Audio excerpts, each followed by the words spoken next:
Halo teman-teman semua, Assalamualaikum warahmatullahi wabarakatuh. Kembali lagi pada YouTube channel saya, Vina Apria Putri. Pada kesempatan kali ini, saya akan menjelaskan materi tentang operasional dan akuntansi kredit, guna untuk melengkapi tugas akuntansi perbankan. Saya sendiri, Vina Apria Putri dengan NIM 2101072032. Saya dari kelas 2A D3 Akuntansi. Baiklah, untuk menjelaskan materi tentang operasional kredit, untuk materi yang pertama saya akan menjelaskan tentang pengertian kredit. Apa itu kredit? Kata kredit berasal dari bahasa Latin yaitu credere, yang berarti percaya. Bukan itu saja, kredit ini terdapat dalam Undang-Undang Nomor 10 Tahun 1998 tentang perbankan, di mana kredit adalah penyediaan uang atau tagihan yang dapat dipersamakan dengan itu berdasarkan persetujuan atau kesepakatan pinjam-meminjam antara bank dengan pihak lain yang mewajibkan pihak peminjam untuk melunasi utangnya setelah jangka waktu tertentu dengan pemberian bunga. Baiklah, untuk tujuan kredit, menurut penggunaannya, tujuan kredit ini terbagi atas tiga. Yang pertama, kredit konsumtif. Kredit konsumtif adalah tujuannya untuk pembelian barang-barang atau jasa-jasa untuk memberikan kepuasan kebutuhan manusia secara langsung. Dan untuk tujuan kredit yang kedua yaitu kredit produktif. Tujuannya untuk seperti yang dapat menyebabkan meningkatnya manfaat, baik manfaat bentuk, tempat, atau manfaat kepemilikan. Dan tujuan yang ketiga yaitu kredit likuiditas. Tujuannya untuk membantu perusahaan yang sedang berada dalam kesulitan likuiditas dalam memelihara likuiditas minimalnya. Materi selanjutnya tentang fungsi kredit. Fungsi kredit ini banyak fungsinya. Yang pertama, mempercepat kemampuan beli masyarakat. Yang kedua, memperluas lapangan kerja bagi masyarakat. Yang ketiga, memperlancar arus barang dan arus uang. Yang keempat, meningkatkan produktivitas dana yang ada. Yang kelima, memperbesar modal kerja perusahaan. Yang keenam, meningkatkan daya guna atau utility barang. Yang ketujuh, meningkatkan income per kapita atau IPC masyarakat. Dan yang kedelapan, meningkatkan kegairahan berusaha masyarakat. Dan untuk materi selanjutnya tentang unsur-unsur kredit. Unsur-unsur kredit ini terbagi atas 7. Yang pertama, kreditor dan debitur. Kreditor ini adalah pemberi kredit, sedangkan debitur itu penerima kredit. Hubungan pemberi kredit, kreditor dan penerima kredit atau debitur ini merupakan hubungan kerjasama yang saling menguntungkan. Yang kedua yaitu kepercayaan. Kepercayaan pemberi kredit kepada penerima kredit yang didasarkan atas peringkat kredit penerima kredit. Dan unsur yang ketiga yaitu persetujuan. Berupa kesepakatan pihak bank dengan pihak lainnya yang berjanji membayar dari penerima kredit kepada pemberi kredit. Dan unsur yang keempat yaitu penyerahan barang jasa atau ruang dari pemberi kredit kepada penerima kredit. Yang kelima yaitu unsur waktu. Unsur waktu ini menjadi unsur esensial dalam kredit. Suatu kredit ada karena unsur waktu yang dilihat dari pemberi kredit maupun penerima kredit. Dan unsur yang keenam yaitu unsur risiko. Unsur risiko ini baik di pihak pemberi kredit maupun di pihak penerima kredit. Risiko di pihak pemberi kredit adalah risiko gagal bayar. Risiko di pihak debitur adalah adanya kecurangan dari pihak kreditor. Dan unsur yang terakhir yaitu unsur bunga. Unsur bunga ini sebagai kompensasi kepada pemberi kredit.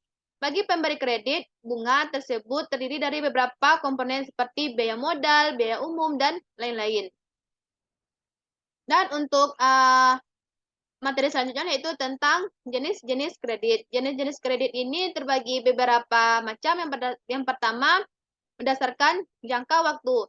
Berdasarkan jangka waktu terbagi atas 4. Yang pertama, kredit jangka pendek, kredit jangka waktu menengah, kredit jangka panjang, dan demand loan. Yang pertama, kredit jangka pendek. Kredit jangka pendek ini adalah suatu bentuk kredit yang berjangka waktu maksimal 1 tahun. Sedangkan Kredit jangka waktu menengah adalah suatu bentuk kredit yang berjangka waktu dari 1 tahun hingga 3 tahun. Dan kredit jangka panjang yaitu suatu bentuk kredit yang berjangka waktu lebih dari 3 tahun. Sedangkan untuk jenis kredit demand loan adalah kredit yang setiap waktu dapat diminta kembali. Dan yang kedua, jenis kredit berdasarkan tujuan penggunanya terbagi atas 3. Yang pertama, kredit modal kerja. Kredit modal kerja adalah kredit yang dipergunakan untuk keperluan menambah modal kerja perusahaan, seperti pembelian bahan baku, produksi, pemasaran, dan lain-lain. Dan yang kedua yaitu kredit investasi. Kredit investasi ini adalah kredit yang diberikan untuk membiayai kebutuhan barang-barang modal dalam rangka rehabilitasi, modernisasi, perluasan.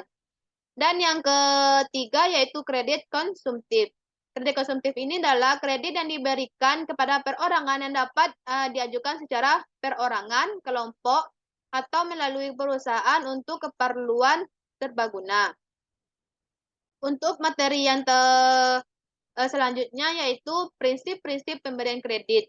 Prinsip-prinsip pemberian kredit ini terbagi atas 5. Yang pertama, karakter. Karakter yaitu data tentang kepribadian dari calon debitur seperti sifat-sifat pribadi, kebiasaan-biasaannya, hobinya, cara hidupnya, keadaan latar belakang keluarganya. Dan yang kedua yaitu capacity. Capacity ini yaitu kemampuan calon debitur dalam mengelola usahanya. Uang dapat dilihat dari pendidikannya, pengalaman mengelola usaha, serta sejarah perusahaan yang pernah dikelola. Yang ketiga yaitu prinsipnya kolateral. Kolateral ini adalah jaminan yang mungkin bisa disita apabila ternyata calon debitur benar-benar tidak bisa memenuhi kewajibannya. Dan yang keempat yaitu kapital. Kapital yaitu kondisi kekayaan yang dimiliki oleh perusahaan yang dikelolanya. Bisa dilihat dari neraca, laporan laba rugi, struktur permodalan, dan rasio keuntungan. Dan prinsip yang kelima yaitu conditional. Condition. Kondisi ini yaitu dalam pemberian kredit, bank perlu mempertimbangkan kondisi ekonomi yang dikaitkan dengan prospek usaha calon debitur. Karena ada beberapa kegiatan usaha yang sangat berkaitan dengan kondisi ekonomi. Dan materi selanjutnya yaitu tentang aspek penilaian kredit.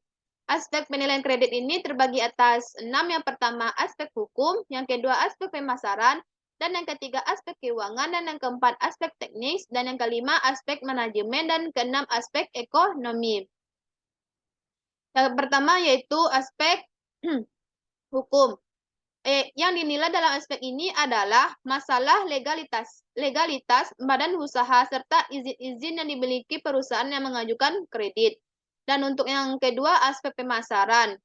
Yang dinilai adalah besar kecilnya permintaan terhadap produk yang dihasilkan sekarang dan di masa yang akan datang. Dan yang ketiga yaitu aspek keuangan. Yang dinilai adalah sumber-sumber dana yang dimiliki untuk membiayai usahanya dan bagaimana penggunaan dana tersebut.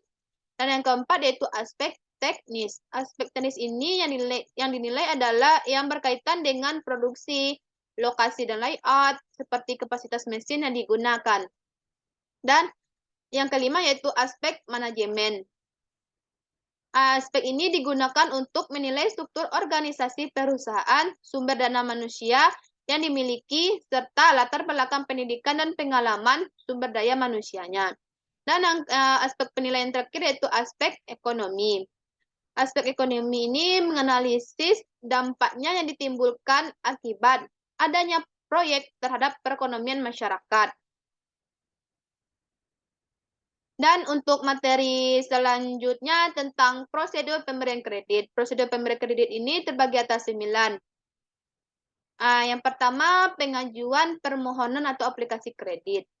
Bahwa untuk memperoleh kredit dari bank, maka tahap pertama yang dilakukan adalah mengajukan permohonan atau aplikasi kredit pada bank yang bersangkutan. Yang kedua, penelitian berkas kredit. Setelah permohonan atau aplikasi kredit tersebut diterima oleh bank, maka bank akan melakukan penelitian secara mendalam dan mendetail terhadap berkas aplikasi kredit yang diajukan.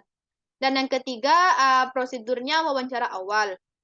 Wawancara awal ini penyidikan kepada calon nasabah dengan langsung berhadapan dengan calon peminjam. Yang keempat, on the spot. On the spot ini kegiatan pemeriksaan ke lapangan dengan meninjau berbagai objek yang akan dijadikan usaha atau jaminan. Yang kelima yaitu prosedur wawancara kedua.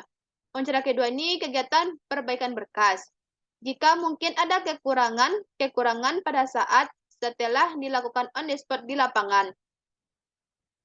Dan yang keenam yaitu keputusan atas permohonan kredit. Keputusan kredit dalam hal ini adalah untuk menentukan apakah kredit akan diberikan atau ditolak. Jika diterima, maka dipersiapkan administrasinya.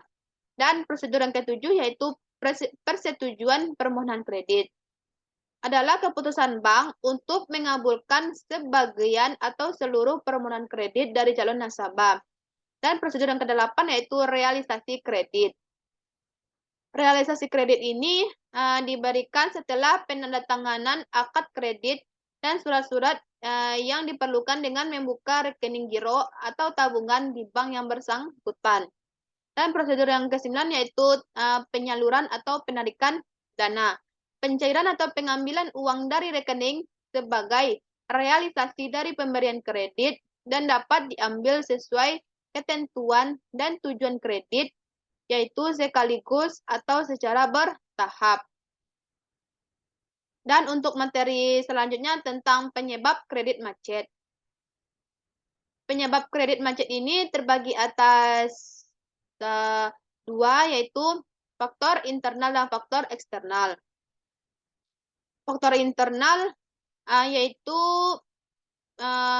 penyebab timbulnya kredit macet seperti prosedur pemberian kredit yang kurang komprehensif, penyimpangan dalam pelaksanaan prosedur perkreditan, etikat kurang baik dari pemilik, pengurus atau pegawai bank, serta lemahnya sistem administrasi dan pengawasan kredit, serta lemahnya sistem informasi kredit macet. Dan penyebab yang kedua yaitu dari faktor eksternal. Faktor eksternal ini penyebabnya kegagalan usaha debitur.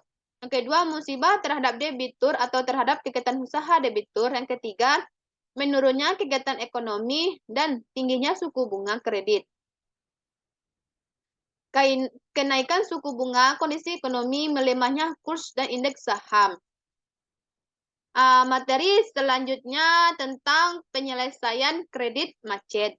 Penyelesaian kredit macet ini terbagi atas 3. Yang pertama, penjadwalan kembali atau rescheduling. Yang kedua yaitu persyaratan kembali atau restructuring. Dan ketiga yaitu penataan kembali atau reconditioning.